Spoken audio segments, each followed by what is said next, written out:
तो एक प्रोग्राम बनाते हैं हम, जिससे हमें क्या वेरिएबल के बारे में पता चल सके। तो सबसे पहले हम टर्बो सी को ही ओपन करते हैं। आप चाहें ऑनलाइन सी में भी काम कर सकते हैं। कोई उससे कोई ज़्यादा बड़ा बड़ा फ़र्क नहीं पड़ने वाला है। आप चाहें तो वो इसमें ऑनलाइन सी में काम करें, टर्बो सी में काम करें।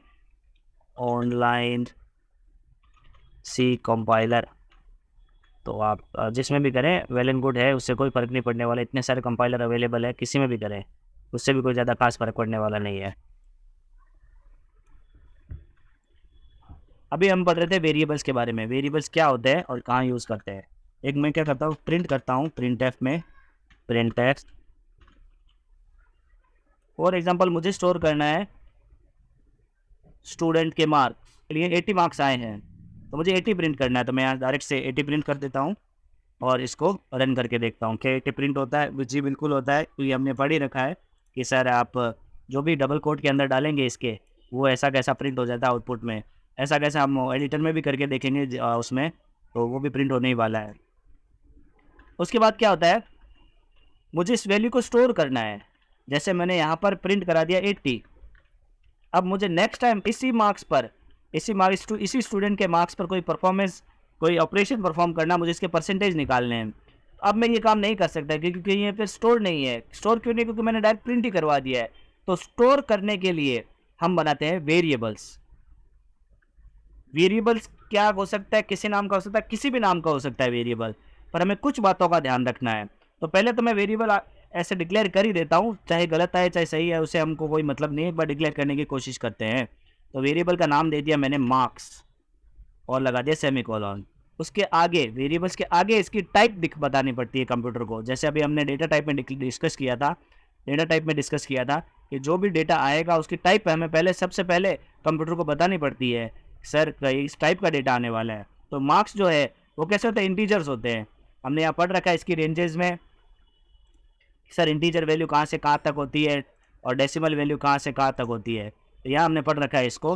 तो जो मार्क्स होने वाले हैं वो इंटीजर्स में ही आने वाले हैं। हम बोल सकते हैं सर क्या शॉर्ट में भी हो सकते हैं? हाँ बिल्कुल हो सकते हैं, क्योंकि मार्क्स लगभग 100 या 200 से ऊपर जाने वाले नहीं है, तो हम इसे शॉर्ट डिक्लेयर कर सकते हैं। जी बिल्कुल, शॉर्ट भी डिक्लेयर कर सकते हैं। तो हम इंटीजर की जगह यहाँ पर शॉर्ट लिख सकते हैं। वेल एंड गुड, एकदम करेक्ट प्रोग्राम है, कोई इशू नहीं है। एफिशिएंट प्रोग्रामिंग है ये। आपको लगता है कि मेरी जो वैल्यूज़ है वो इस रेंज से बाहर नहीं जा सकती, जैसे मार्क्स है तो वो 32,000 नहीं हो सकते हैं, वो मेनली 100 या 200 या 1000 तक जा सकते हैं। तो उसे शॉर्ट डिक्लेयर करें, वेल एंड गुड है। तो शॉर्ट मार्क्स। अब मार्क्स के अंदर मैं वैल्यू को प्रिंट लिख देता हूँ 80। सीपीयू इसको कैसे प्रोसेस करने वाला है, उसके लिए मैंने ये बात बताई थी।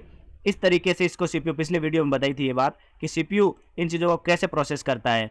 तो अभी मैंने जो डिक्लेयर किया है मार्क्स, ये शॉर्ट मार्क्स 80। तो शॉर्ट के लिए शॉर्ट की रेंज कितनी है? सर शॉर्ट की रेंज है 32,000 तक। क्या 80 इस रेंज में आता है? जी बिल्कुल आता है। इसके लिए साइज़ कितनी है? 2 बाइट की है सर। तो 2 बाइट की है तो सीपीयू क्या करेगा इसके लिए? एक 2 बाइट का मतलब 16 बिट्स। तो 16 बिट्स का 16 ब्लॉक्स, अभी फिलहाल इसको ब्लॉक्स लेके चलते हैं हम, 1 2 3 4 5 6 7 8 9 10 ऐसे करके 16 ब्लॉक तक ब्लॉक्स रिजर्व रखेगा। किसके लिए? मार्क्स नाम के वेरिएबल के लिए। तो इसको मैं नाम लिख ही देता हूँ इसका, मार्क्स। कितनी वैल्यू स्टोर कर रहा है ये 2 बाइट को वैल्यू को रिजर्व रख रहा है। 2 बाइट्स मतलब 2 बाइट्स का मतलब कितना हो गया? 8 टू जा 16 बिट्स, 16 बिट्स को।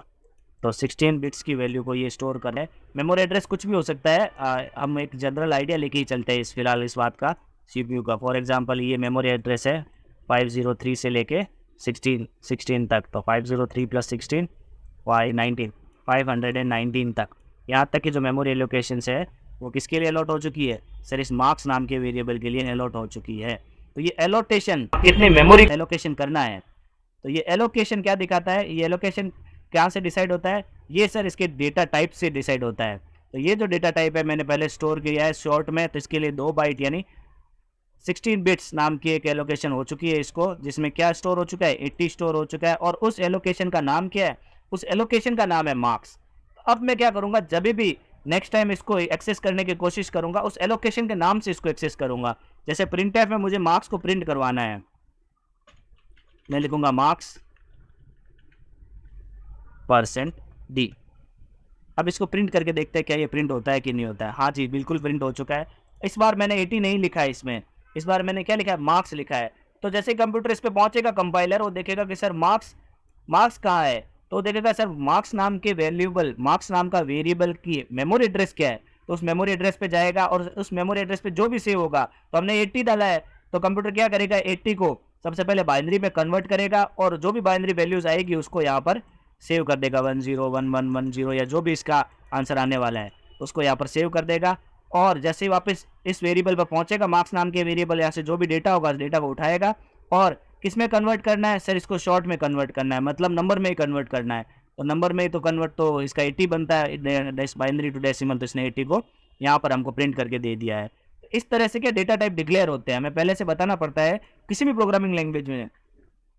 लगभग लोअर लैंग्वेजेस में बताना ही पड़ता है, हाई लेवल लैंग्वेजेस में हमें डिक्लेरेशन नहीं करना पड़ता है, थोड़ी सी हायर होती है। इसके प्रो भी है, कॉन्स भी है, फायदे भी होते हैं, नुकसान भी होते हैं दोनों। ऐसा नहीं है कि खाली फायदा ही होता है बिना डिक्लेयर किया काम कर किया, तो इसका नुकसान भी होते हैं। पहले से डिक्लेरेशन करते हैं तो हमें मेमोरी की बहुत बचत होती है। अगर प्रोग्राम बहुत बड़ा है और मेमोरी की हमारे पास बहुत बचत करनी है, मेमोरी की कमी है, तो ये बहुत एफिशिएंटली काम करता है। तो अगर हमें एफिशिएंट प्रोग्रामिंग कहीं करनी पड़ती है तो हम जनरली सी प्लस प्लस में ही करते हैं। अगर हमें प्रोग्रामिंग की एफिशिएंसी से, मेमोरी एफिशिएंसी से ज़्यादा कोई मतलब नहीं है, तो हम ज़्यादा प्रोग्रामिंग पाइथन में वहाँ करते हैं। तो वो क्या थोड़े एडवांस प्रोग्रामिंग है, वो प्रोग्राम को, काम को बड़ा आसान कर देते हैं। पर मेमोरी एफिशिएंसी के मामले में और स्पीड के मामले में बहुत स्लो है वो। मेमोरी और स्पीड के मामले में सी प्लस प्लस है, ये बहुत ही फास्ट और एकदम अव्वल एफिशिएंट प्रोग्रामिंग लैंग्वेजेस है, थोड़ी बेसिक प्रोग्रामिंग लैंग्वेजेस है। तो मार्क्स को मैंने 80 में, अब क्या इसके और भी डेटा टाइप हो सकते हैं, हाँ सर और भी हो सकते हैं। तो और कौन कौन से, इंटीजर, लॉन्ग, फ्लोट, डबल। एक फ्लोट और डबल का भी हम यूज़ कर लेते हैं। फ्लोट और नाम दे दिया मैंने इसका marks2 इज इक्वल टू, इस बार जो स्टूडेंट के मार्क्स आए हैं वो आए 55.5 है ना। अब हाफ मार्क्स भी आ सकता है, ऐसा कोई वो कोई बात नहीं है कि नहीं आ सकता है। वापस से लिख देता हूँ, प्रिंट एफ कॉमा marks2, यहाँ तक सही है। इस बार जो डबल कोट में मुझे वैल्यू डालनी होगी वो होगी %, और फ्लोट के लिए डालते हैं हम f। हम चेक करके देखते हैं क्या हमारा प्रोग्राम रन हो रहा है। आज ही बिल्कुल हो रहा है। एक थोड़ी एरर भी हमने कर दी है, वो ये की है कि हमने यहाँ /n नहीं लगाया, न्यू लाइन नहीं लगाया है। सर इतना सर आप बता रहे हो न्यू लाइन वगैरह, इन हमने नहीं पढ़ा है। नहीं पढ़ा तो कोई इशू नहीं है, हम आगे पढ़ लेंगे, आपको फिलहाल इसे डरने की ज़रूरत नहीं है। आप जो भी समझ रहे हैं वो बात आपको समझ में आनी चाहिए। वो समझ में आएगी तो ये सारे टॉपिक्स बाद में आने ही वाले हैं कि सर यहाँ %d क्यों लगाया, %f क्यों लगाया है ना। तो ये सब बातें हम समझेंगे ही। एक फॉर्मेट है, इसको आप पहले फिलहाल आप इसको ध्यान में रखें, आप कंप्यूटर में करते समय, तो आपको प्रैक्टिस में आसानी रहेगी। तो marks2 को जैसे प्रिंट किया तो क्या प्रिंट हो गया, 55.5000, मतलब डेसिमल को प्रिंट करने जा ही रहा है। मार्क्स नाम का जो वेरिएबल है वो क्या है, डी है, %d है, मतलब शॉर्ट था, तो इसको मैंने क्या %f लिख दिया है। तो क्या अब ये प्रिंट होने वाला है, ये सर नहीं होने वाला है। क्यों, क्योंकि शॉर्ट के लिए जो आइडेंटिफायर है वो %शॉर्ट, और इंटीजर्स के लिए क्या है %d है। तो इसको मैं अगर इंटीजर भी डिक्लेयर कर देता हूँ यहाँ पर, तो अब ये प्रिंट होने वाला है, 80 का 80 होने वाला है। अगर इंटीजर डिक्लेयर कर दिया मैंने, तब ये 4 बाइट का स्पेस इसने सीपीयू में ले लिया है। उस समय शॉर्ट डिक्लेयर कर रहा था, तब क्या 2 बाइट का ले रहा था। वैल्यू वही 80 है, पर इस जो मेमोरी है, मेमोरी में ये अब 4 बाइट लेने लग गया है। तो सर क्या ये एफिशिएंट है, ये थोड़ा कम एफिशिएंट है। भाई मुझे पता ही है कि मेरी वैल्यू 100 200 32,000 से तो नीचे ही रहने वाले, 32,000 से। तो इसको शॉर्ट ही डिक्लेयर कर दे भाई, ज़्यादा एक्सपर। एक प्रॉपर प्रोग्रामिंग है, नीट प्रोग्रामिंग की जो प्रैक्टिसेस है वो ये बताती है कि सर अगर आपकी रेंज में अगर वो आ रहा है और कोई फ्यूचर पॉसिबिलिटीज़ भी नहीं है इसको रेंज में बाहर जाने की, तो उसे वही डिक्लेयर करे जो इसके रेंज के साथ। तो ये था हमारा वेरिएबल। अच्छा, कुछ बातें और है वेरिएबल के लिए, वो जो बात जाननी बहुत ज़रूरी है। वो ज़रूरी क्या है कि जो मैंने मार्क्स डिक्लेयर किया है, जो उसका नाम मैंने ये समझाया था कि क्या होता है, ये नाम होता है, उस वैल्यू एड्रेस का नाम होता है, ये वेरिएबल नाम की जो चीज़ है। तो एड्रेस का जो भी नाम होता है उसके लिए कुछ रूल्स है। रूल्स क्या है वो हम जानते हैं। देखिए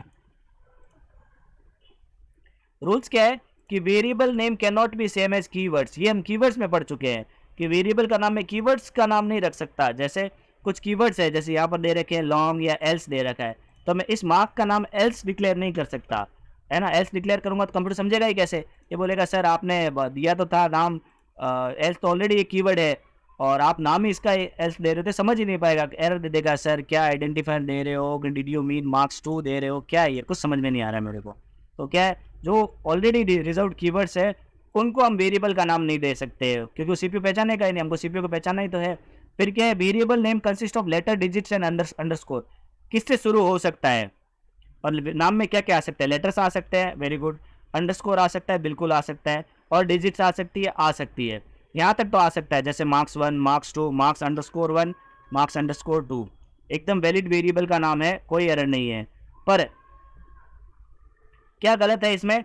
गलत क्या हो सकता है? गलत ये हो सकता है कि वेरिएबल का नाम अंडरस्कोर से तो शुरू हो सकता है पर नंबर से शुरू नहीं हो सकता। 5 अंडरस्कोर मार्क्स, ये इस नाम का वेरिएबल एकदम गलत है, ये एरर देने वाली वेरिएबल है। इसको हम जैसे ही रन करेंगे क्या दे देगा? एरर दे देगा। सर इंटीजर कांस्टेंट है, मार्क्स सफिक्स इनवैलिड सफिक्स सही है। इनवैलिड सफिक्स का मतलब नंबर से शुरू नहीं हो सकता है। हाँ, अंडरस्कोर से शुरू हो सकता है, बिल्कुल हो सकता है। ये एक वैलिड, ऐसा क्यों है सर? नंबर से सी ने इसको डिफाइन कर रखा है कि ऐसा ही होना चाहिए। अच्छा, एक बार जब हम जो वेरिएबल का नाम डिक्लेयर कर देते हैं, अगली बार उस वैल्यू को एक्सेस करने के लिए उस वही नाम को ही वापस टाइप करना पड़ेगा। जैसे मार्क्स, यहाँ अंडरस्कोर मार्क्स 1 और यहाँ मार्क्स 1 डाल दिया है। अब इसको रन करता हूँ तो क्या वैल्यू दिखा रहा है? क्या एरर दिखा रहा है कि मार्क्स 1 नाम का कोई भी आपने जो वेरिएबल है वो डिक्लेयर नहीं है, अनडिक्लेयर्ड है। तो क्या आप मार्क्स 1 इसको कहना चाहते हो? ये तो ऑनलाइन कंपाइलर है, इसलिए ये शायद थोड़ा सजेशन भी दे रहा है। अगर आप एडिटर में करोगे तो इतना सजेशन भी नहीं देगा, वो एरर ही देने वाला है। तो आपको यहाँ पर कैसे डिक्लेयर किया हमने? Underscore marks 1। तो इस बार भी इसको कैसे लिखना पड़ेगा? Underscore marks 1। तो इस सीपीयू क्या करेगा? अंडरस्कोर मार्क्स 1 नाम के एड्रेस पे जाएगा और उस वैल्यू को उठाएगा और प्रिंट करेगा यहाँ पर। अच्छा, जैसे दूसरी पे भी मार्क्स 2 में भी एरर दिखा रहा है कि सर मार्क्स 2 नाम का कोई वेरिएबल है जो डिक्लेयर है ही नहीं। तो क्यों नहीं डिक्लेयर है? क्योंकि सर इसका असली नाम क्या है? मार्क्स अंडरस्कोर 2 है। तो हमको वापस से मार्क्स में अंडरस्कोर डालना है और वापस करते ही देखो प्रोग्राम सक्सेसफुली कंपाइल भी हो चुका है। तीसरा क्या है? The maximum length of variable कितनी हो सकती है? 31 कैरेक्टर्स हो सकती है। पर क्या होता है? How ever it is depended on compiler. Compiler पे डिपेंड है। 31 कैरेक्टर तो आप डाल ही सकते हो कोई भी वेरिएबल, वापस वैसा का वैसा यूज़ भी करना पड़ेगा, तो आप ऐसे सोच समझ के डालें। और डिपेंडेंट करता है, कंपाइलर पे ज़्यादा भी होती है, पर हमें लगभग क्या नाम को रिलेवेंट और शॉर्ट तक रखना है। Marks 1, marks 2 are very good. Possibility marks 1 और मार्क्स 2 से भी काम चल जाएगा तो भी रखें, और M1 M2 से भी चलता है तो भी रखें। आपको लगता है ऑन फ्यूचर में इसको समझ पाऊँगा तो आप M1 और M2 रखें। कोई एरर नहीं आने वाली है, program well and fine run होने वाला है। M1 M2 से भी रन हो रहा है। आप वैसा भी वेरिएबल का नाम रख सकते हैं, पर कैसा रखना है? हमको रेलेवेंट रखना है। M1 M2 अभी तो हमें समझ में आ रहा है क्योंकि 4 लाइन का ही प्रोग्राम है ये। हो सकता है जब 1000 लाइन का प्रोग्राम बनेगा, बड़ा प्रोग्राम बनेगा, उस समय हमें भूल चुके होंगे कि यार M1 किसके लिए यूज़ किया हुआ, क्योंकि ऑलरेडी हमारे पास कम से कम 60-70 वेरिएबल होंगे। तो यार ये किसके लिए यूज़ किया है, तो हम इसमें कन्फ्यूज भी होने वाले हैं। तो इसके लिए हमें क्या करना है? एक स्टैंडर्ड नाम रखना है। स्टैंडर्ड बोले तो ऐसी चीज़, मार्क्स, जैसे ये किसके मार्क्स है? फिजिक्स के मार्क्स है। हम लिखेंगे मार्क्स अंडरस्कोर फिजिक्स। ये किसके मार्क्स है? Marks underscore social science, social SCIENC। ये क्या रेलेवेंट नाम है? वेरिएबल का नाम भी रेलेवेंट है, कोई एरर भी नहीं आने वाली है क्योंकि कोई नंबर से स्टार्टिंग भी नहीं है, अंडरस्कोर हम दे भी सकते हैं, तो ये एक रेलेवेंसी है। तो ऑन फ्यूचर हम, अच्छा देखो इसने एक एरर दी है कि M1 और M2 आपने यहाँ लिखा है पर डिक्लेयर्ड नहीं है। कैसे क्यों नहीं डिक्लेयर्ड है? क्योंकि अब इनका नाम क्या बन गया? मार्क्स फिजिक्स बन चुका है। तो यहाँ पर मैं डाल देता हूँ मार्क्स फिजिक्स और यहाँ पर डाल देता हूँ marks of social science, marks of social science. अब इसको जैसे मैं प्रिंट करने वाला हूँ तो प्रॉपर प्रिंटिंग भी आ रही है और काम मेरा प्रॉपर आ ही रहा है। अब इसको थोड़ा सा आउटपुट को सजा देते हैं हम, ताकि थोड़ा और समझ में आ जाए। जैसे मार्क्स फिजिक्स है तो यहाँ लिख ही दें मार्क्स इन फिजिक्स, स्पेस डाल के लिख देते हैं। तो जैसे ही इसको प्रिंट करने वाला, अब क्या होगा? सबसे पहले प्रिंट आएगा मार्क्स इन फिजिक्स इजी और 80। तो मुझे पता चलेगा अच्छा मैंने मार्क्स फिजिक्स नाम का जो वेरिएबल है, प्रिंट करते टाइम तो नहीं लिखा हुआ था कि वेरिएबल है कि क्या है, कैसे प्रिंट हो रहा है, तो पता चल जाएगा अच्छा मार्क्स इन फिजिक्स से 80 और ये क्या है? मार्क्स इन सोशल साइंस है, मार्क्स इन सोशल साइंस। आप इज इक्वल टू लगा सकते हैं, आपकी इच्छा है, मुझे ये लगाना है इसलिए मैं ये लगाऊंगा। और मार्क्स इन सोशल साइंस इतने हैं सर। तो ये एक प्रॉपर जैसे कुछ यहाँ पर वैलिड और इनवैलिड वेरिएबल डिक्लेरेशन के तरीके बता रखे हैं। जैसे पहला जो इसने दे रखा है ना, उसको डबल डिक्लेयर कर रखा है। तो आप बोलोगे सर डबल तो एक कीवर्ड होता ही है और हम जानते हैं कि कीवर्ड को वेरिएबल के नाम में डिक्लेयर नहीं कर सकते। पर अब आपको एक बात और भी आपको ये समझनी चाहिए। आपको क्या समझना चाहिए? जैसे डबल मार्क्स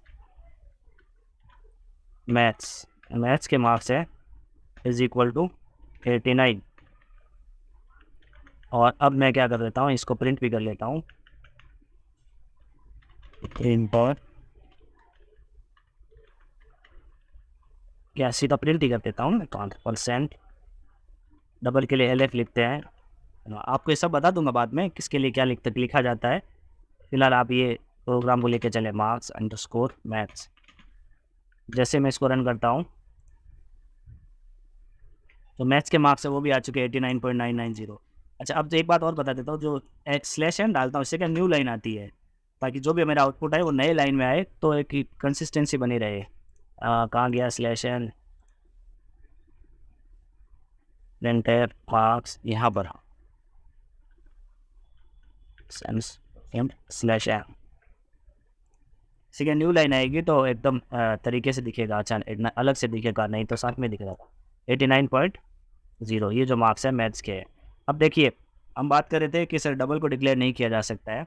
यहाँ पर कीवर्ड क्या दे रखा है, DOUBLE, और डबल नाम का कीवर्ड भी है, पर ये जो डबल है ये क्या कैपिटल D से स्टार्ट हो रहा है। तो ये बात हम जान चुके हैं यहाँ पर अंडरस्कोर से और वेरिएबल डिक्लेरेशन से, कि डिक्लेरेशन में कैपिटल और स्मॉल का बिल्कुल डिफरेंशिएशन होता है, डिस्टिंक्ट फ़र्क होता है, कंप्लीट फ़र्क होता है। डबल नाम का कीवर्ड है और DOU डबल नाम का अब ये वेरिएबल बन चुका है। ये कैपिटल D से शुरू हुआ है, इसलिए इसने इसको रीड भी नहीं किया है। और ये बात हम भी जानते हैं, जैसे स्मॉल d लिखते ही देखो ब्लू कलर का हो जाता है, तो इसको रीड भी कर लेता है सर ये कीवर्ड है।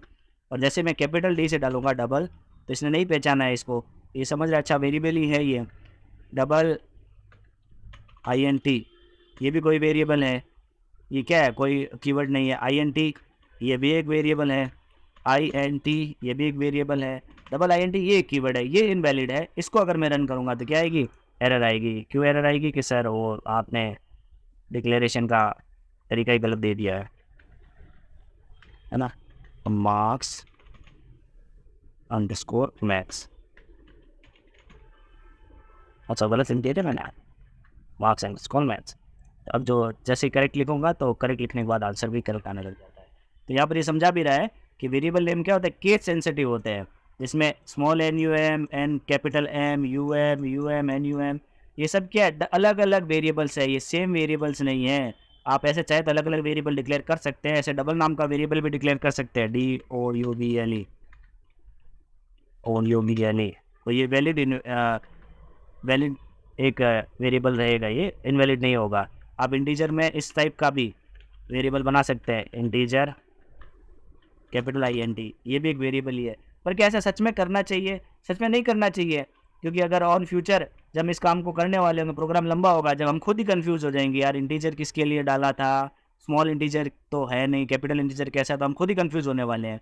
तो ये हमें जनरली नहीं करना चाहिए, वैलिड है पर करना नहीं चाहिए, क्योंकि वो हमको एक बाद में कन्फ्यूजन देने वाला है। इनवैलिड कौन से है, जैसे कैर लिख दिया आपने, ये तो ऑलरेडी एक डेटा टाइप है। स्पेस डाल दिया, टोटल वैल्यू, स्पेस नहीं डाल सकते हम। आप देखो जैसे मैंने जितने भी यहाँ पर प्रोग्राम बनाए हैं, अंडरस्कोर डाला है, marks physics, marks space physics डालूंगा तो क्या आ जाएगी, एरर आ जाएगी। ये बोल देगा सर एरर है, ऐसा कोई एट्रीब्यूट नहीं होता है, या तो आप क्योंकि स्पेस आ गया है तो, और एंड नहीं डाल सकते, और कोई सिंबल तो डाल ही नहीं सकते हैं, सिर्फ अंडरस्कोर डाल सकते हैं बस।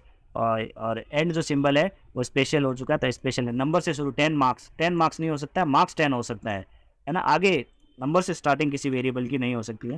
तो जनरल रूल है ये, आपको ऐसे याद ही रहने वाले हैं, थोड़ा टाइम तक आप काम करोगे तो आपको खुद ही याद हो जाएंगे, याद करने की ज़्यादा ज़रूरत नहीं है।